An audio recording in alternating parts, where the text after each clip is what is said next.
Dahil daw sa alitan sa droga, isang lalaki ang napatay ng kanyang umanong kumpare sa Maynila. Ang akusadong naaresto sa Bulacan umamin sa pulisya, pero iba ang sinabi ng nakausap ng media. Balitang hatid ni Jomar Apresto.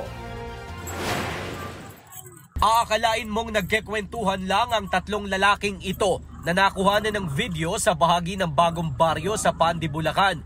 Ang dalawa pala sa kanila, mga undercover na pulis at huhulihin nila ang lalaking nakasombrero.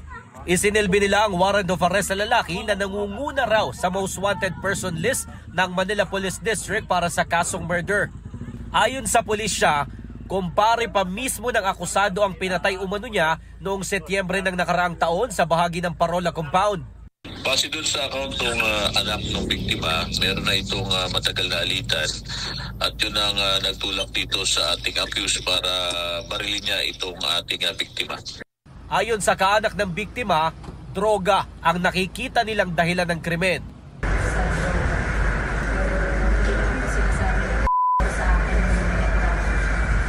Nangyari ang krimen sa Gate 54 kung saan naglalaro ng barahan noon ng biktima.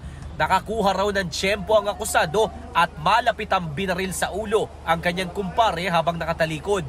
Agad namang tumakas ang lalaki at nagtago sa Bulacan kung saan siya namasukan bilang construction worker. Base sa salaysay na akusado sa mga pulis, aminado at nagsisisi siya sa kanyang nagawa. Maliit na bagay lang po dito namin na pagsuluan. Tapos binaril mo na siya? Apo.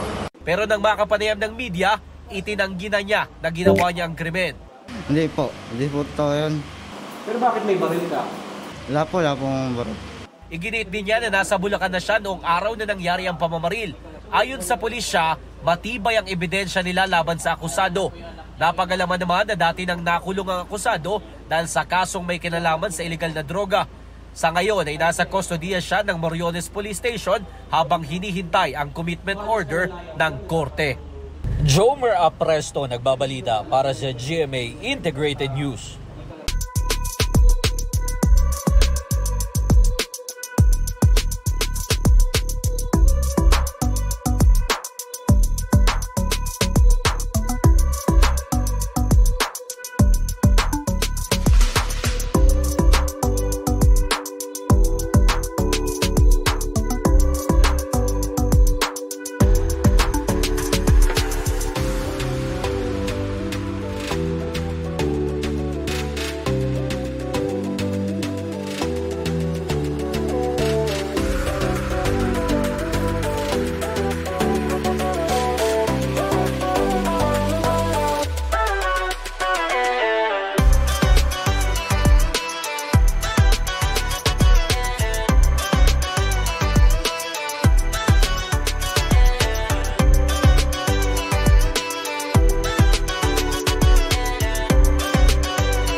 Kapuso, alamin ang maiinit na balita. Bisitahin at mag-subscribe sa GMA Integrated News sa YouTube.